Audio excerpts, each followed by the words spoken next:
नमस्कार।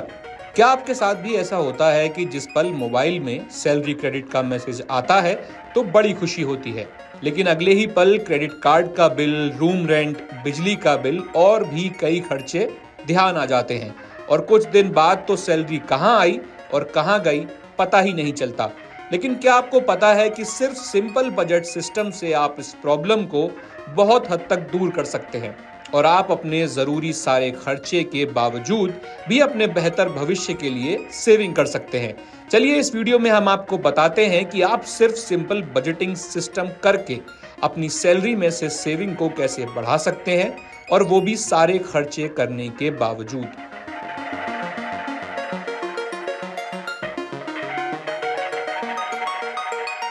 हर कोई अपना फाइनेंशियल टारगेट सेट करता है, जो कि करना भी चाहिए, और हर व्यक्ति को अपनी कमाई के अनुसार बजट बनाना चाहिए।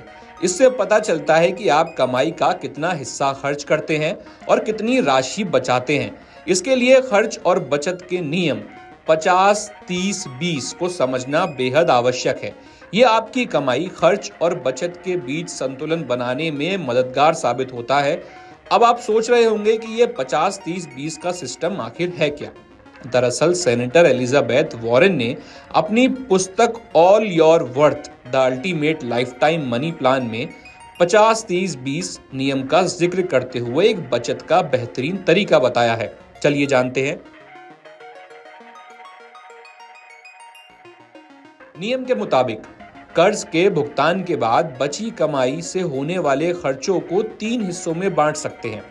हर व्यक्ति को अपनी कमाई का 50% हिस्सा राशन, किराए जैसे जरूरी चीजों पर खर्च करना चाहिए, 30% लग्जरी या इच्छाओं पर खर्च करना चाहिए और बचा हुआ 20% का इस्तेमाल बचत या कर्ज चुकाने में करना चाहिए।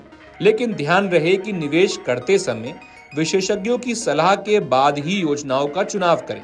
महामारी जैसी आपात स्थिति से निपटने के लिए स्वास्थ्य बीमा, दुर्घटना बीमा आदि जरूर कराएं।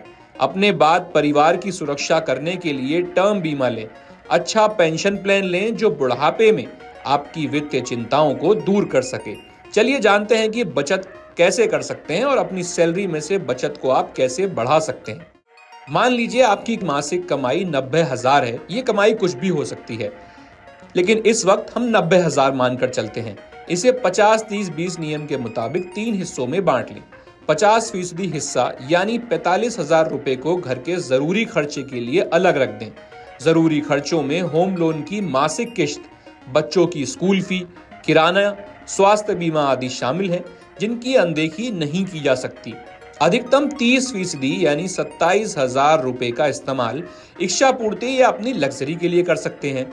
इनमें बढ़िया जगह खाना खाना, नए गैजेट खरीदना, नए कपड़े खरीदना शामिल है। अब अपनी कमाई के 20% हिस्से यानी 18,000 रुपए की मासिक बचत व्यक्ति को हर हाल में करनी चाहिए। इसके बाद भी एक बात जरूर ध्यान रखें, 50-30-20 के इस आइडिया को आप एक गाइडलाइन की तरह ले सकते हैं। एक और जहां ये नियम बहुत सरल है, वहीं काफी चुनौतीपूर्ण भी है। ये नियम बताता है कि हर व्यक्ति को अपनी कमाई का कुछ हिस्सा बचाना जरूर चाहिए, फिर चाहे आपका कितना भी खर्चा हो।